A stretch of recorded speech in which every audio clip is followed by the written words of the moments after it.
आइए आज हम देखते हैं मापन के बारे में कि मापन होता क्या है। मापन किसी भी वस्तु का या किसी भी भौतिक राशि का जो परिमाण होता है या परिमाणात्मक जो ज्ञान होता है उसे हम कहते हैं मापन। किसी भौतिक राशि का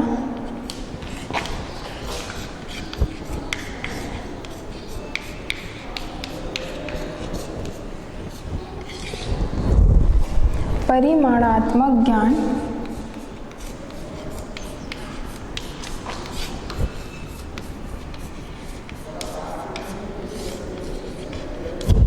मापन कहलाता है। मतलब यदि हम किसी वस्तु का परिमाण जानना चाहते हैं, परिमाण से मतलब होता है कि उसकी लंबाई कितनी है या फिर उसका द्रव्यमान या उसका भार कितना है या फिर कोई वस्तु कितने ताप में मतलब कितने अंश सेंटीग्रेड उस वस्तु का ताप है या उसका दाब कितना है, तो हम उसका क्या करते हैं, मापन करते हैं। तो मापन के लिए एक तो है कि हम सिर्फ अपनी ज्ञानेंद्रियों से ये तो अनुमान लगा सकते हैं कि कोई वस्तु लंबी है या छोटी है। जैसे मान लो हम यहाँ पर दो वस्तु लेते हैं, दो छड़ ले लेते हैं, एक छड़ है A और दूसरा छड़ है B। तो A छड़ और B छड़ दोनों को देखकर हम ये अनुमान तो लगा सकते हैं कि B छड़ लंबा है A से, लेकिन वास्तव में यदि बोला जाए कि A छड़ की लंबाई कितनी है या कितने सेंटीमीटर है और B छड़ की लंबाई कितने सेंटीमीटर है, तो हम ये नहीं बता पाएंगे, क्योंकि इसके लिए हमको एक इकाई लेकर, एक मात्रक लेकर इसका मापन करना होगा। उसी प्रकार यदि हम दो अलग अलग बर्तन में पानी लेते हैं, एक का पानी गर्म है और दूसरे का पानी ठंडा है, दोनों बर्तन में अगर हम हाथ डालते हैं तो हमको ये मालूम हो जाएगा कि कौन सा पानी गर्म है और कौन सा ठंडा है, लेकिन कौन सा पानी कितने अंश सेंटीग्रेड गर्म है या कितने अंश सेंटीग्रेड ठंडा है ये बता पाना मुश्किल है। तो जो भी भौतिक राशि है, चाहे उसमें भौतिक राशि के अंतर्गत किसी वस्तु को लें हम या कोई पदार्थ लें, द्रव लें, ठोस लें या फिर गैसीय पदार्थ लें, उनका यदि हमको परिमाण जानना है तो हमको मापन करना पड़ेगा।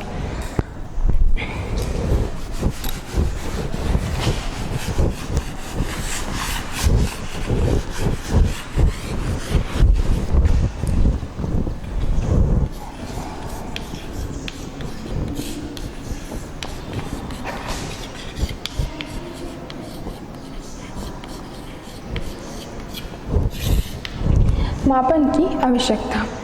भौतिक के नियम या जो समीकरण होते हैं, जैसे मान लो भौतिक में एक समीकरण है S = ut plus half AT का स्क्वायर, ये एक समीकरण है। तो उसी प्रकार भौतिक के जो नियम या समीकरण होते हैं उनको प्रमाणित करने के लिए भी हमको मापन की आवश्यकता होती है, क्योंकि S का मतलब यहाँ पर है विस्थापन, U का मतलब है वेग, T का मतलब है समय। तो अब यहाँ पर यदि हम उसको प्रूफ करना है कि वाकई में ये समीकरण सही है या ये समीकरण शुद्ध है, तो इसके लिए हमको विस्थापन को नापने के लिए वस्तु की दूरी को जानना आवश्यक है कि वस्तु कितनी दूरी तय कर चुका है या वस्तु कितने वेग से वहाँ पर गति करता है। तो इन सभी के लिए हमको मापन की आवश्यकता होती है। साथ ही साथ यदि हम मापन करते हैं तो हम आसानी से उस वस्तु के बारे में बता सकते हैं कि वो वस्तु कितनी ज़्यादा भारी है, कितनी ज़्यादा हल्की है या उसका द्रव्यमान कितना है। इसलिए भौतिक राशियों के मापन के लिए यह आवश्यक हो जाता है कि हम उसका मापन करें, और मापन के लिए आवश्यक होते हैं उसके मात्रक।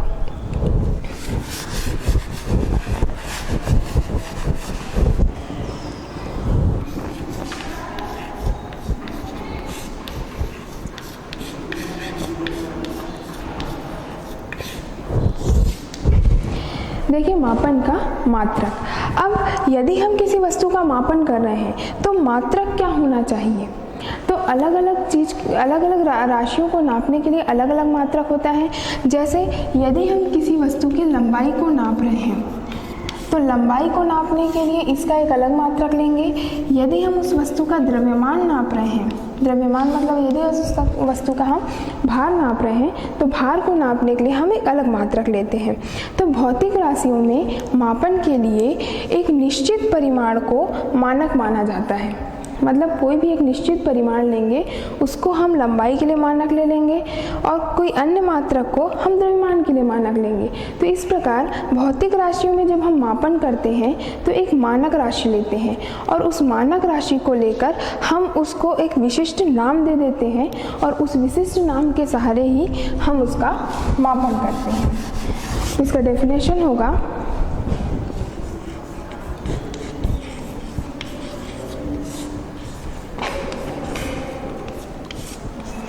भौतिक राशि में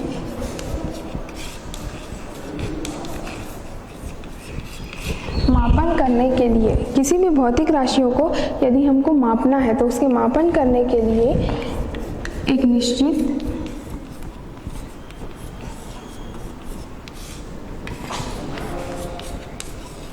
मानक का उपयोग करते हैं।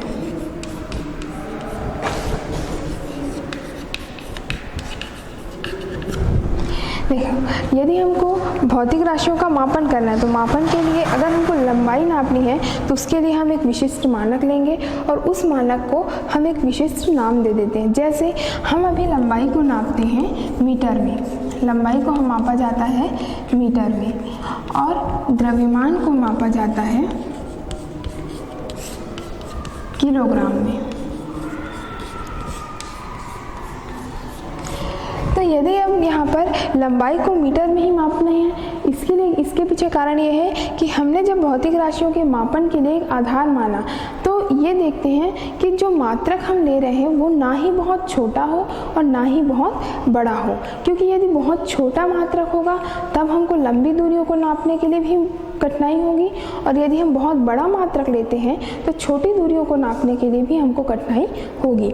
इसलिए मात्रक जो है हमेशा ऐसा होना चाहिए कि वो एक मानक हो, आइडेंटिकल हो, जिसके कारण हम उसका क्या कर सकते हैं, उपयोग छोटी राशियों के लिए भी कर सकते हैं और बड़ी राशियों के लिए भी कर सकते हैं। इसलिए लंबाई का मानक मान लिया गया है मीटर को, द्रव्यमान का मानक मान लिया गया है किलोग्राम को। उसी प्रकार समय का मानक मान लिया जाता है सेकंड को। तो इस प्रकार भौतिक राशि में मापन के लिए एक निश्चित मात्रक या निश्चित परिमाण को मानक मानकर उसका हम विशिष्ट नाम दे दिए। ये सारे इसके विशिष्ट नाम है मीटर, किलोग्राम और सेकंड। तो इन विशिष्ट मानों को मात्रक मानकर हम उसका मापन करते हैं।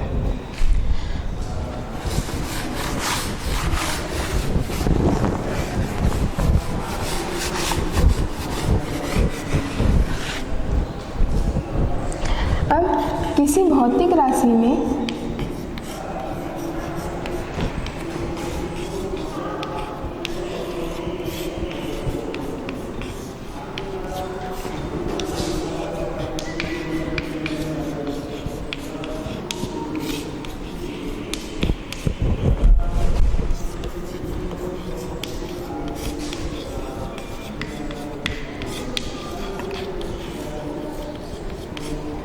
देखिए, कोई भौतिक राशि है उसमें परिमाण को व्यक्त करने के लिए, मतलब उसके मान को जानने के लिए, परिमाण को जानने के लिए दो चीज़ों की आवश्यकता होती है।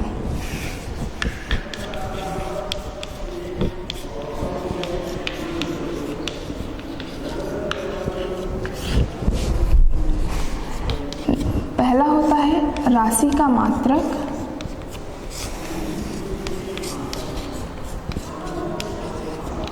और दूसरा होता है संख्यात्मक मान।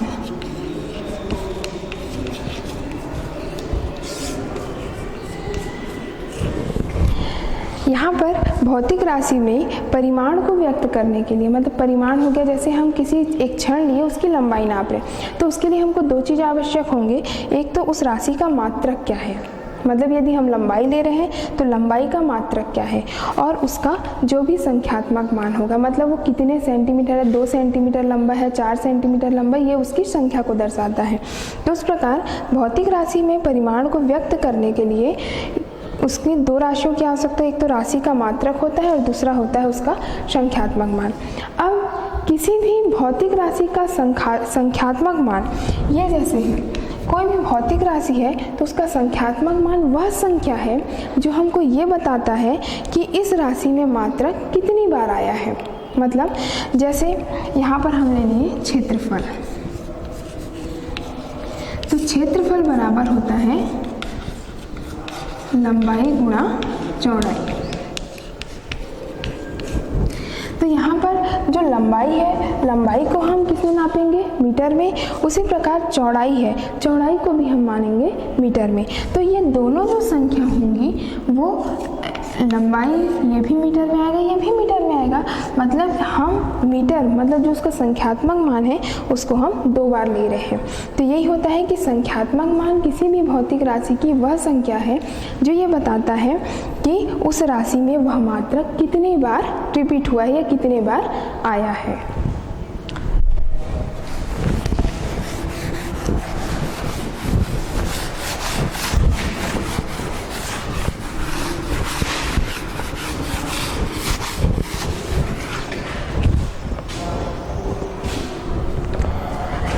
अब यदि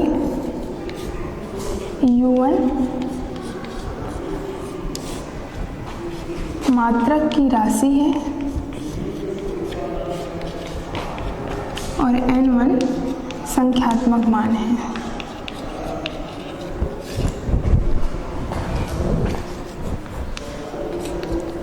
हम ये मानते हैं कि कोई वस्तु है, उसका u1 उस मात्रक की क्या है? राशि है, और n1 उसका क्या है? संख्यात्मक मान है। तो इस समय ये एक वस्तु के लिए हो गया। उसी प्रकार दूसरी वस्तु के लिए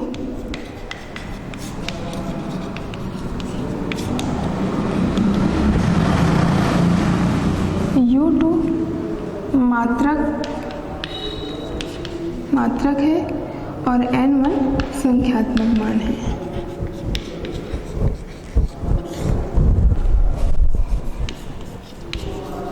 तो यहाँ पर देखो, पहली राशि या पहली जो वस्तु है उसका मात्रक की राशि क्या है? u1 है और उसका संख्यात्मक मान n1 है।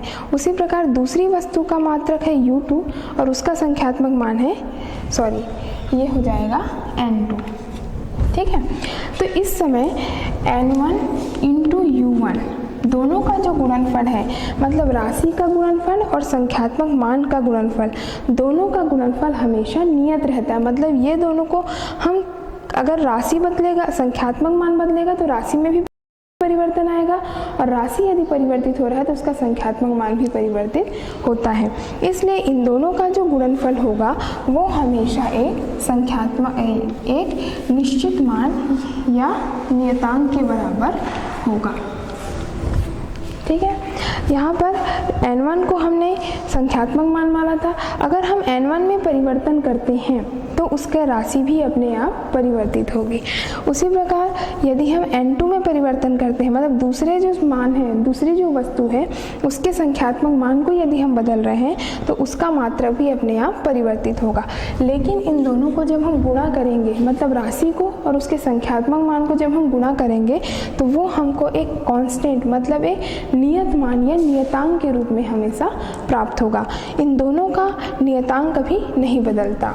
अतः n अनुक्रमानुपाती व्युत्क्रमानुपाती है 1/u के। मतलब राशि का जो मात्रक है वो उल्टा सा है किसके? उसके संख्यात्मक मान के। यदि संख्यात्मक मान बड़ा है तो राशि का मात्रक छोटा होगा, और यदि राशि का मात्रक बड़ा है तो संख्यात्मक मान छोटा होगा।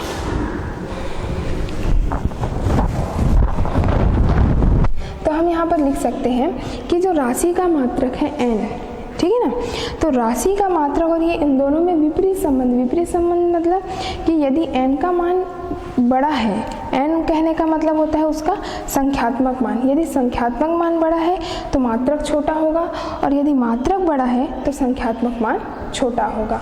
अर्थात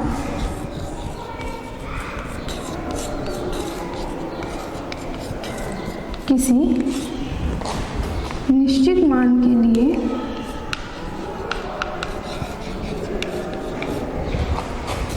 राशि का मात्रक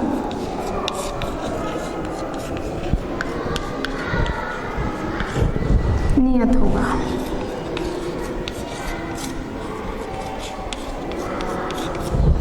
कोई भी निश्चित मान है तो वहाँ पर राशि का मात्रक भी नियत होता है।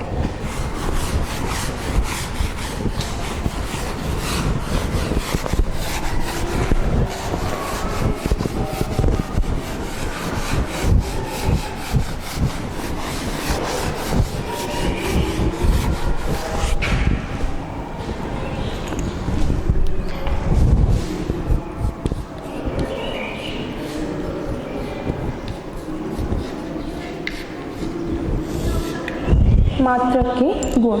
अब हमने जो मापन के लिए मात्रक माने हैं उन मात्रकों को होना कैसे चाहिए, मतलब उनका गुण कैसा होना चाहिए। पहला गुण है मात्रक सर्वमान्य हो।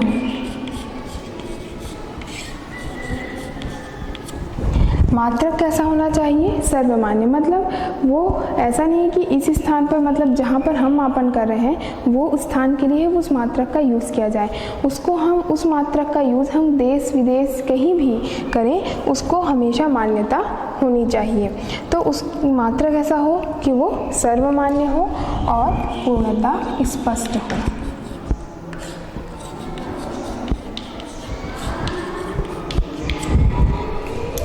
मतलब सर्वमान्य कहने का मतलब जैसे हमारे देश में यदि उस मात्रक लंबाई का मात्रक मीटर है तो दूसरे देशों में यदि हम जाते हैं तो लंबाई को हमेशा मीटर से ही मापा जाना चाहिए। या समय को हम देखने के लिए सेकंड का उपयोग करते हैं तो दूसरे देशों में भी समय को मात्रक क्या माना जाता है, सेकंड ही माना जाता है। इसलिए ऐसा मात्रक को हम मानक मात्रक ही लेते हैं जो कि क्या हो, सर्वमान्य हो और पूर्णता स्पष्ट हो। पूर्णता स्पष्ट कहने का मतलब कि उस मात्रक में कोई भी त्रुटि नहीं होनी चाहिए, चाहे वो राशि को लेकर हो या उसके संख्यात्मक मान को लेकर। दूसरा हो मात्रक का परिमाण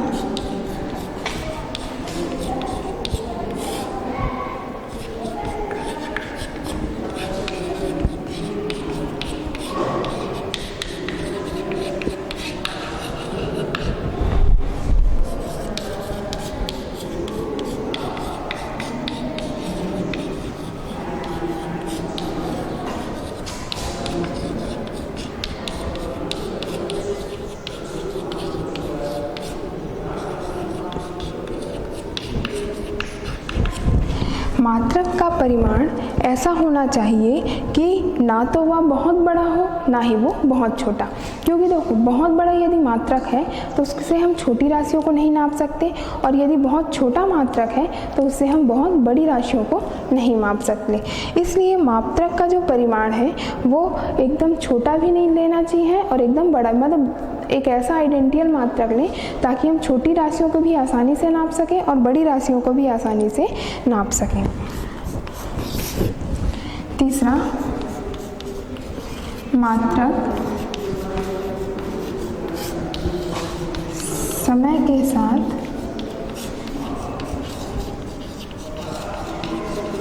परिवर्तित ना हो। मात्रक का गुण ऐसा होना चाहिए कि उसमें क्या हो, समय के साथ कोई भी परिवर्तन दिखाई नहीं देना चाहिए। मतलब यदि समय बदलता है तो मात्रक के मान में परिवर्तन हो, ऐसा यदि होगा तो एक स्थान पर यदि हम हैं तो वहाँ पर उस वस्तु की लंबाई कुछ और होगी और दूसरे स्थान पर जैसे हम जाएंगे वहाँ पर उस वस्तु की लंबाई कुछ और होगी। इसलिए मात्रक को हमेशा ऐसा लें कि जो कि समय के साथ में उसमें कोई भी परिवर्तन ना आए। अब चौथा इसमें होगा मात्रक में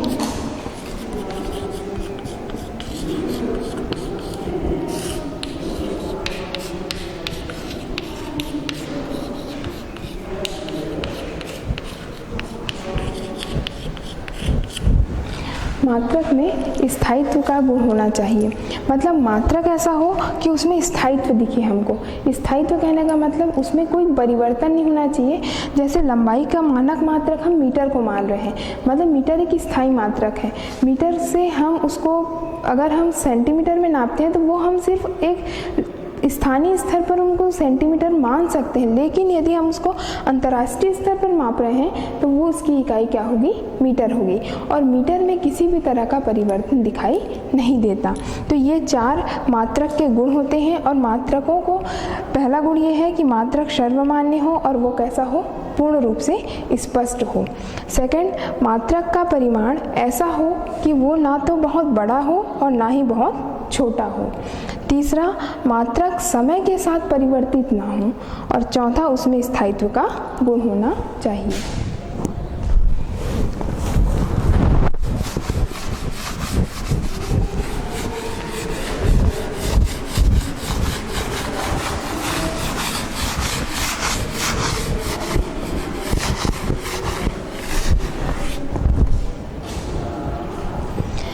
अब देखते हैं हम भौतिक राशि।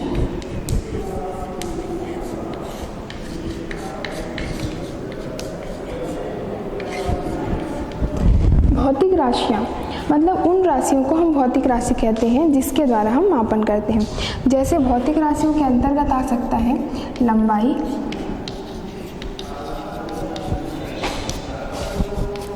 द्रव्यमान, ताप, दाब, ये सब क्या है, भौतिक राशि है।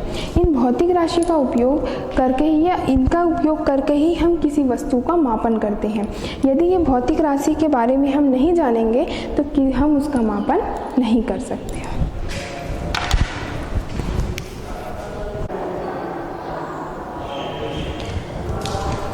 हम यहाँ पर देखे थे भौतिक राशियाँ। तो भौतिक राशियों के अंतर्गत हमने लिया था लंबाई, द्रव्यमान, ताप, ये सब क्या है, भौतिक राशि। तो भौतिक राशि मुख्य रूप से 2 प्रकार की होती है। एक होता है मूल राशि,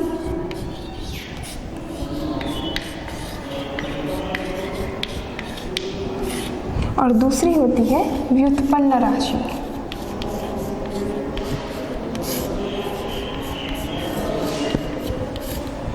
देखो, मूल राशि और व्युत्पन्न राशि। मूल राशि कहने का मतलब जो राशि एक दूसरे से कैसी हो, पूर्णतः स्वतंत्र हो। तो मूल राशियों को हम लेंगे जो राशि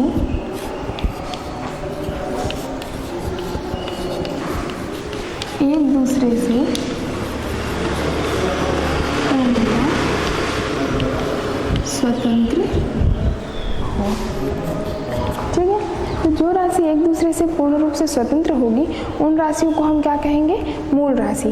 कहने का मतलब ये है, एक दूसरे से स्वतंत्र होने का मतलब ये एक दूसरे पर डिपेंडेंट नहीं होते। मतलब यदि हमको लंबाई निकालना है तो लंबाई एक कैसी है, मूल राशि है। लंबाई के लिए हमको किसी और मान पर निर्भर रहने की आवश्यकता नहीं है। ठीक, और दूसरी होती है व्युत्पन्न राशि। व्युत्पन्न कहने का मतलब किसी से उत्पन्न। व्युत्पन्न का मतलब ही होता है कि किसी अन्य से उत्पन्न होना। ठीक है, तो व्युत्पन्न राशि कहेंगे जो राशि मूल राशियों से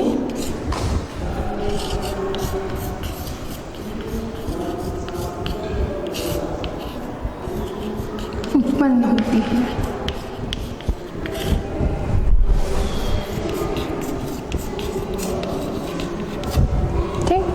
मतलब मूल राशि वे राशि है जो एक दूसरे से पूर्णतः स्वतंत्र होगा, नॉन डिपेंडेबल। ठीक है, मतलब ये एक दूसरे पर डिपेंडेंट नहीं है कि अगर हमको लंबाई निकालना है तो लंबाई अपना एक स्वतंत्र मात्रक होता है। लंबाई के लिए हमको किसी और पर निर्भर रहने की आवश्यकता नहीं होती। उसी प्रकार दूसरा राशि है व्युत्पन्न राशि, जो राशि मूल राशियों से उत्पन्न होती है। मतलब एक ऐसी राशि जो स्वयं उत्पन्न कहाँ से हो रहे हैं, मूल राशियों पे, मतलब अपने मान के लिए वो मूल राशियों पर निर्भर है। ऐसी राशियों को हम क्या कहेंगे, व्युत्पन्न राशि कहते हैं। तो भौतिक में 2 प्रकार की राशियां होती हैं, एक तो होती है मूल राशि और दूसरा होता है व्युत्पन्न राशि।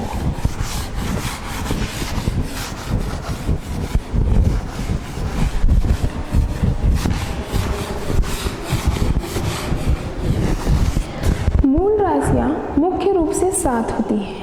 ठीक है, मूल राशि जो है वो मुख्य रूप से 7 मूल राशि हमारे पास है और 2 पूरक मूल राशि है।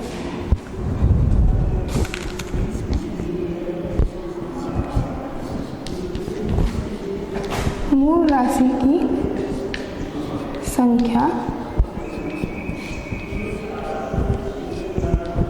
7 है।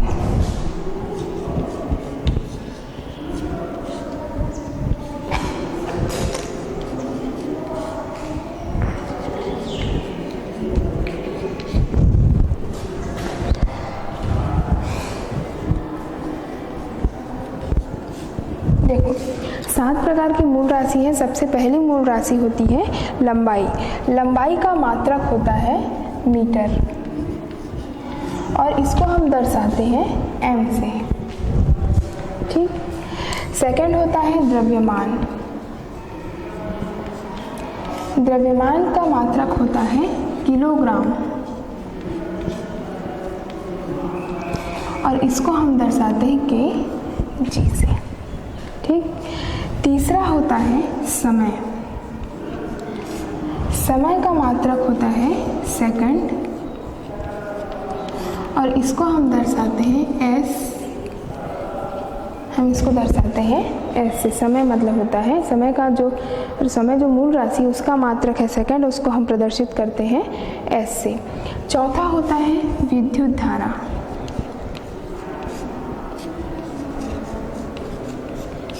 विद्युत धारा का मात्रक होता है एम्पियर।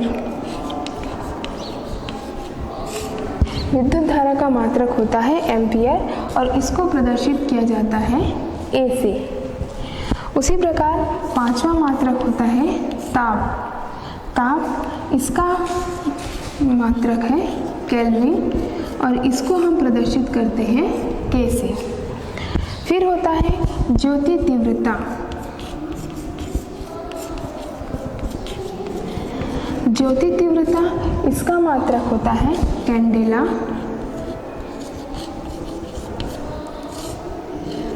इसको प्रदर्शित करते हैं CD से। ये होता है कैंडेला। और चौथा होता है पदार्थ की मात्रा।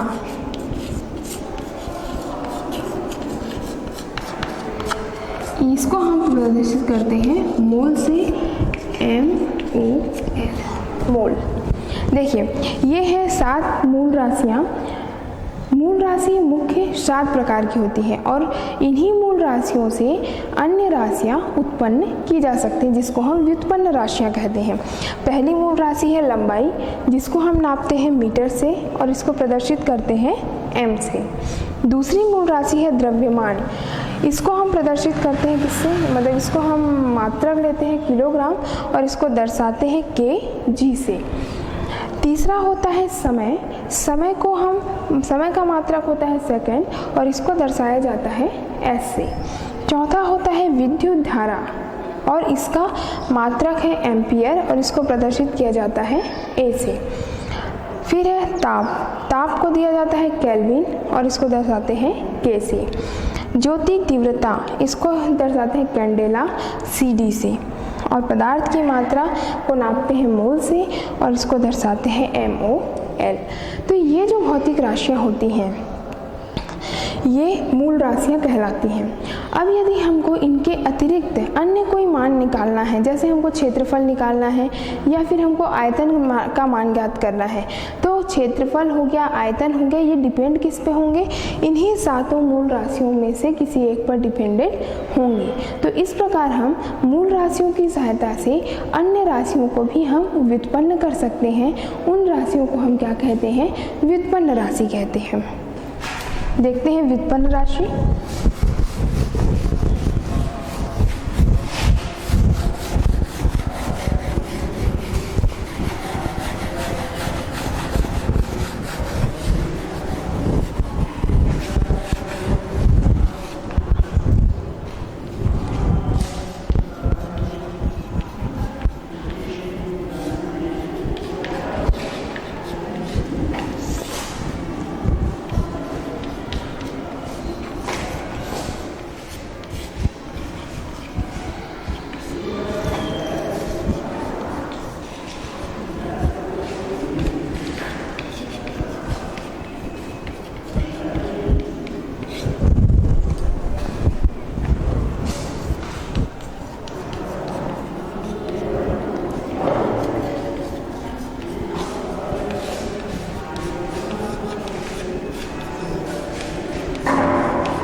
मूल राशियों से उत्पन्न होती है। मतलब हमने जो भी 7 मूल राशि पढ़ी, उन मूल राशियों से जो राशि उत्पन्न होती हैं उन्हें हम क्या कहते हैं? व्युत्पन्न राशि। जैसे यहाँ पर हम देखते हैं क्षेत्रफल। क्षेत्रफल बराबर होगा लंबाई गुणा चौड़ाई। मतलब यदि हमको क्षेत्रफल निकालना है तो हमें डिपेंड किस पर रहना है? लंबाई पर। तो ये लंबाई क्या है? मूल राशि है, इसलिए हम इसको क्या कहेंगे? क्षेत्रफल हमारा क्या हो जाएगा? व्युत्पन्न राशि, क्योंकि वो मूल राशि लंबाई से ही उत्पन्न होगा। उसी प्रकार हम लेते हैं आयतन। आयतन बराबर होता है लंबाई गुणा चौड़ाई गुणा ऊंचाई। तो अब यहाँ पर देखो कि आयतन का यदि हमको मान निकालना है तो हमको लंबाई, चौड़ाई और ऊंचाई ये तीनों मान आवश्यक है। तो लंबाई हो गया, लंबाई को हम मीटर से नापते हैं, चौड़ाई को भी हम मीटर से नापते हैं और ऊंचाई को भी हम किससे नापते हैं? मीटर से नापते हैं। तो इसके लिए अगर हमको आयतन का मान ज्ञात करना है तो इसके लिए हमको डिपेंड रहना पड़ेगा लंबाई, चौड़ाई या ऊंचाई पर। मतलब लंबाई एक मूल राशि है, इसलिए हम मूल राशियों पर जो डिपेंडेड होते हैं उनको हम क्या कहते हैं? व्युत्पन्न राशि। तो क्षेत्रफल, आयतन, क्षेत्रफल हो गया, आयतन हो गया, या इसी प्रकार की अन्य जो राशि होती हैं उन्हें हम क्या कहते हैं? व्युत्पन्न राशि कहते हैं।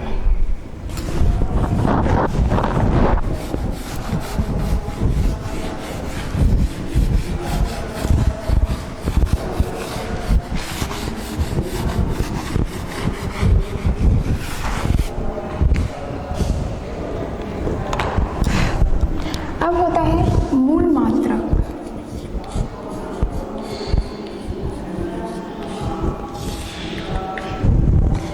जो 7 हमने मूल राशियाँ पढ़े, उसी 7 राशियों के मात्रक भी होते हैं। 7 राशि है तो 7 उनके मात्रक हुए।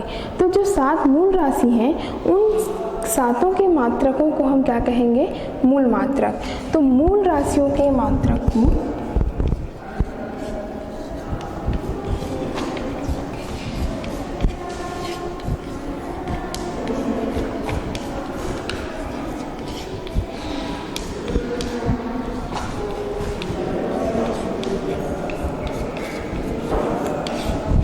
मूल राशियों के मात्रक को मूल मात्रक कहते हैं। मूल राशि जो होंगे वो उनके ही मात्रक को हम क्या कहेंगे? मूल मात्रक। ये एक दूसरे से स्वतंत्र होते हैं।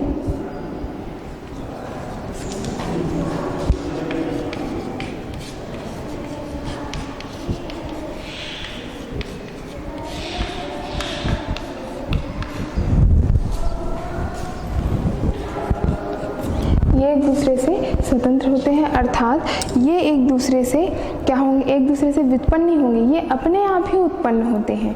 इसलिए इनको क्या माना गया है? एक दूसरे से स्वतंत्र। स्वतंत्र कहने का मतलब ये, जैसे हमको लंबाई नापनी है तो लंबाई के लिए हम मात्रक लिए मीटर, तो मीटर के लिए हमको किसी और राशि पर डिपेंड रहने की आवश्यकता नहीं होगी। तो ऐसी राशियाँ जो ऐसे मात्रक जो मूल राशियों के होते हैं या मूल राशियों के मात्रक को ही क्या कहेंगे? हम मूल मात्रक कहेंगे। और ये जो है वो एक दूसरे से पूर्ण रूप से स्वतंत्र नहीं होते, अर्थात ये किसी अन्य राशि से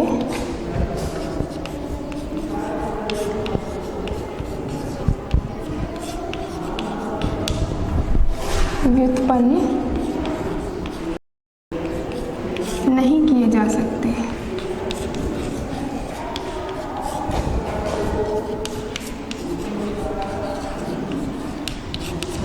मतलब जो मूल राशि है या मूल मात्रक है वो किसी अन्य राशियों से या किसी अन्य मात्रकों से उत्पन्न नहीं किए जा सकते, ये अपने आप या अपने लिए ही उत्पन्न होते हैं। अब दूसरा होता है व्युत्पन्न मात्रक।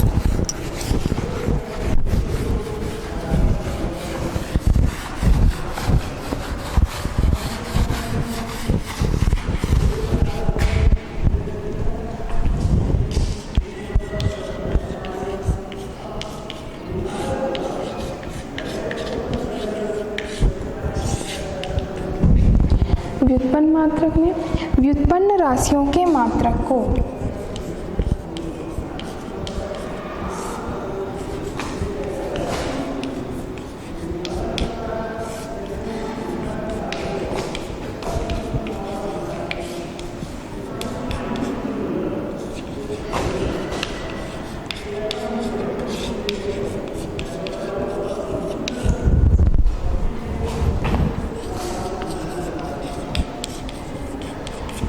यहाँ पर क्या है, व्युत्पन्न राशि जो है, व्युत्पन्न राशि जैसे हमने पढ़ा था क्षेत्रफल हो गया, आयतन हो गया या घनत्व, ये सब क्या है, व्युत्पन्न राशि है। तो व्युत्पन्न राशियों का जो हम मात्रक लेंगे उन्हीं मात्रकों को हम क्या कहेंगे, व्युत्पन्न मात्रक कहेंगे। अब यहाँ पर हम देखते हैं कि ये जो व्युत्पन्न मात्रक है ये कहाँ से प्राप्त होते हैं, मूल मात्रक से। ये मात्रक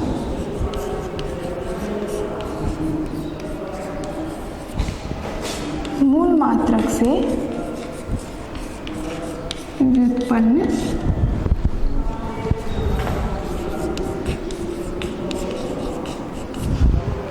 ये मात्रक जो है वो मूल मात्रकों से उत्पन्न होते हैं। मतलब ये अगर इनको अपना मान निकालना है या अपना इन वस्तुओं का जैसे क्षेत्रफल का यदि हमको मान निकालना है तो हमको लंबाई का जो मात्रक है मतलब मीटर, उस पर हमको डिपेंड रहना पड़ेगा और उससे हम क्या कहते हैं, लंबाई के मात्रक मीटर को मूल मात्रक कहते हैं। उन्हीं मूल मात्रक से हम व्युत्पन्न मात्रक ज्ञात कर सकते हैं।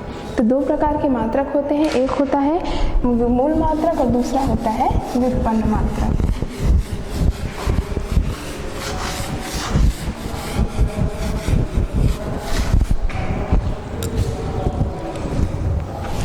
अब हम देखते हैं मात्रकों की पद्धति।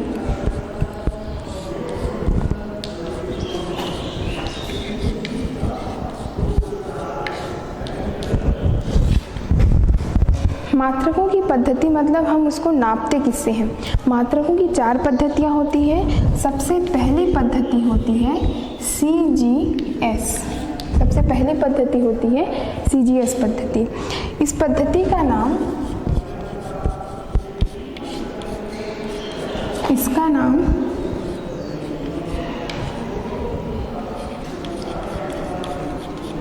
सेंटीमीटर, ग्राम,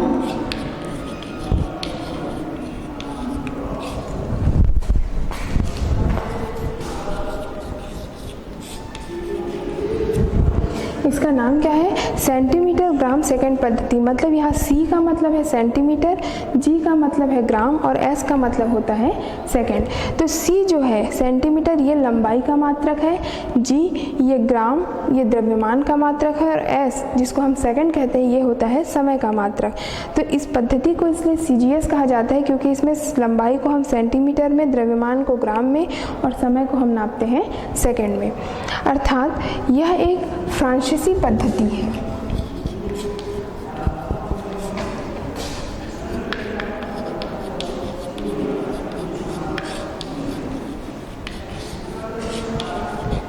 इस पद्धति को हम क्या कहते हैं, फ्रांसीसी पद्धति।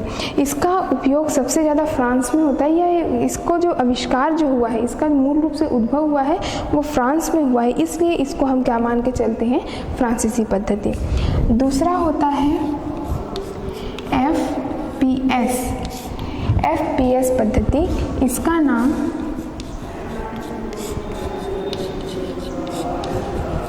फुट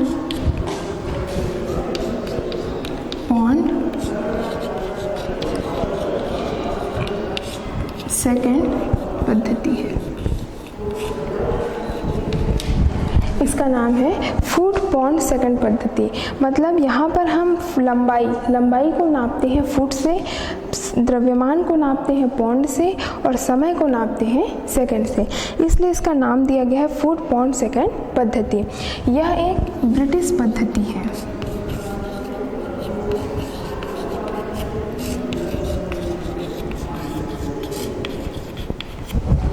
इस पद्धति का आविष्कार जो है वो ब्रिटिश में हुआ था, मतलब ब्रिटेन में हुआ था, इस कारण इस पद्धति को हमने क्या कहते हैं, ब्रिटिश पद्धति। तो ये पहली पद्धति में हम देखें लंबाई को सेंटीमीटर में नाप रहे हैं, लेकिन दूसरी पद्धति में लंबाई को हम नाप रहे हैं फुट में। उसी प्रकार द्रव्यमान को हम नापते हैं ग्राम से, दूसरी पद्धति में हम द्रव्यमान को नापते हैं पौंड से। लेकिन समय जो है, समय को हमेशा से ही सेकंड में नापा जाता है, चाहे वो सीजीएस पद्धति हो चाहे वो एफपीएस पद्धति हो।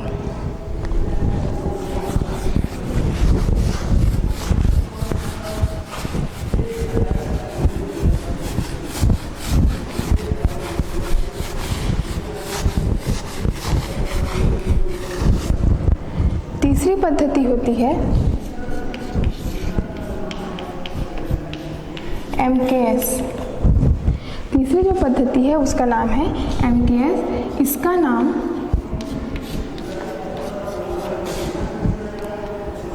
मीटर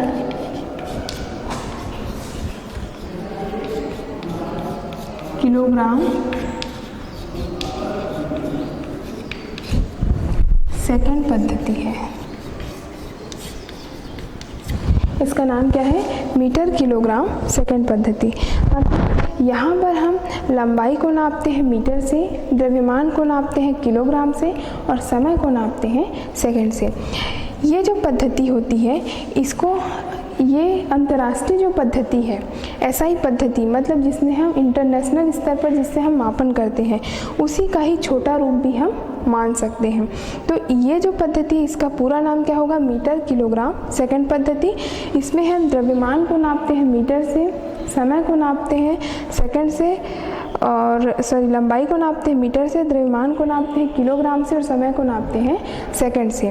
तो इस प्रकार इसका नाम क्या हो गया? मीटर किलोग्राम सेकंड पद्धति। ये जो है सीजीएस पद्धति का, सीजीएस पद्धति का बड़ा रूप है।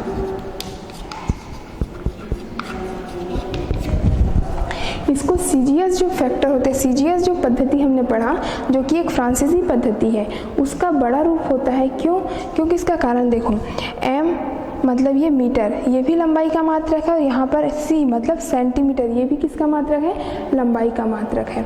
तो यहाँ पर देखते हैं कि सेंटीमीटर जो है वो लंबाई की लंबाई को जब हम मापते हैं तो सेंटीमीटर उसकी छोटी इकाई है और मीटर क्या है? उसकी बड़ी इकाई है। उसी प्रकार द्रव्यमान के लिए ग्राम जो होता है वो छोटी इकाई है और किलोग्राम जो होता है वो उसकी बड़ी इकाई है। इसलिए एमकेएस पद्धति का छोटा रूप हम किसको मान सकते हैं? सीजीएस पद्धति को। और चौथा होता है एसआई पद्धति। एसआई पद्धति, इसका नाम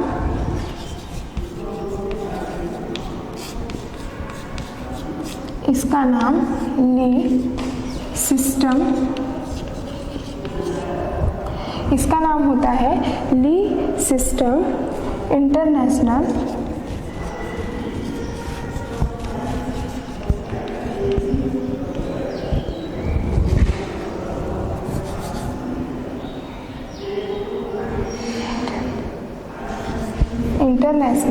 इसका नाम है ली सिस्टम इंटरनेशनल डी यूनिट्स।